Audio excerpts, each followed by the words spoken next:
Bismillahirrahmanirrahim. Assalamualaikum warahmatullahi wabarakatuh.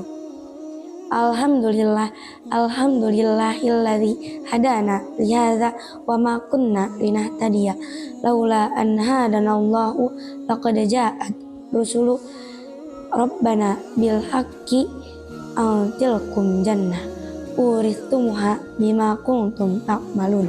Amma puja dan puji syukur atas kehadirat Allah Subhanahu wa Ta'ala yang telah memberikan kita beribu-ribu macam nikmat, di antaranya nikmat iman, nikmat Islam, serta nikmat sehat walafiat, sehingga kita bisa merasakan bulan Ramadan yang mulia dan suci ini.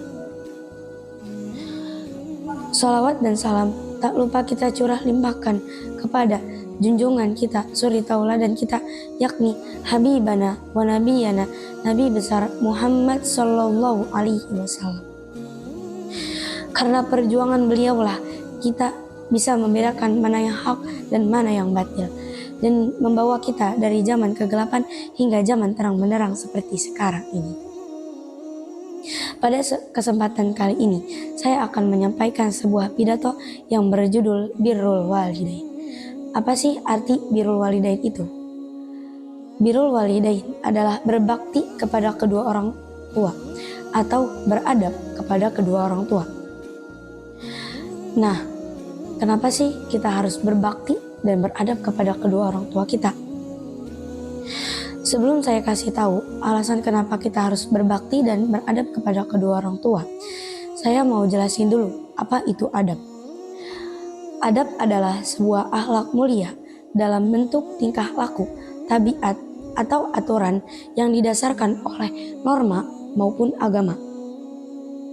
Nah, sekarang saya mau jelasin kenapa kita harus beradab dan berbakti kepada kedua orang tua kita. Pada hadis Rasulullah Sallallahu Alaihi Wasallam, ridallahu fi ridho walidain wa suqtullahi fi suqti walidain, yang artinya keridhaan Allah itu tergantung pada keridhaan orang tua, dan kemurkaan Allah itu tergantung pada kemurkaan orang tua. Nah, dari hadis ini pun kita sudah sedikit tahu kenapa kita harus beradab dan berbakti kepada kedua orang tua. Karena ridho Allah tergantung pada ridho orang tua. Jadi, jika kita ingin diridhoi oleh Allah Subhanahu wa Ta'ala, maka dapatilah ridho orang tua terlebih dahulu. Jika orang tua sudah ridho kepada kita, maka Allah pun pasti akan ridho kepada kita. Dan kemurkaan Allah itu tergantung pada kemurkaan orang tua. Jika kita tidak menaati peraturan orang tua, tidak mau mengikuti perintah orang tua, dan sampai membuat orang tua murka, maka Allah pasti akan ikut murka kepada kita. Na'udzubillahi min dzalik. Bagaimana sih cara kita beradab dan berbakti kepada kedua orang tua kita, terutama di bulan Ramadan yang suci dan mulia ini? Caranya itu seperti kita membantunya menyiapkan takjil untuk berbuka, menyiapkan makanan untuk sahur, dan masih banyak lagi. Ikutilah perkataannya yang baik dan ikutilah perbuatannya yang baik. Jika kita diminta pertolongan, maka bantulah dengan seikhlas mungkin. Jangan sampai di dalam hati kita ada sedikit yang mengganjal, tidak mau menolongnya atau sebagainya. Masih banyak lagi cara kita berbakti dan beradab kepada kedua orang tua. Itulah kenapa kita harus beradab dan berbakti kepada kedua orang tua, terutama seorang ibu. Ja'a rajulan, telah datang seseorang ila Rasulillah sallallahu alaihi wasallam, kepada Rasulullah sallallahu alaihi wasallam. Faqala, dia berkata, ya Rasulullah, wahai Rasulullah, man ahaqqun nasi bihusni sahabati, siapakah orang yang paling berhak menerima sebaik-baiknya pengabdianku? Qala ummuka, Rasul menjawab, ibumu. Qala tsumma man, dan orang itu bertanya kepada Rasul, kemudian siapa? Qala ummuka, Rasul menjawab, ibumu.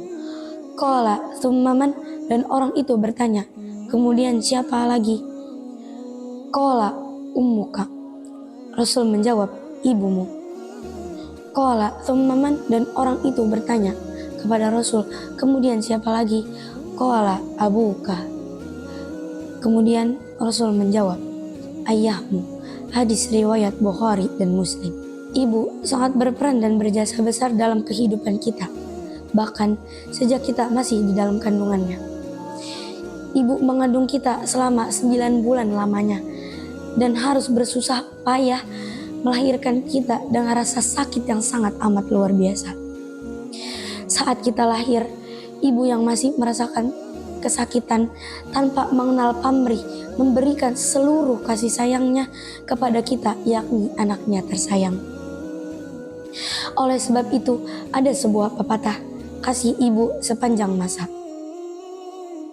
Pastinya pepatah itu benar adanya, betul tidak?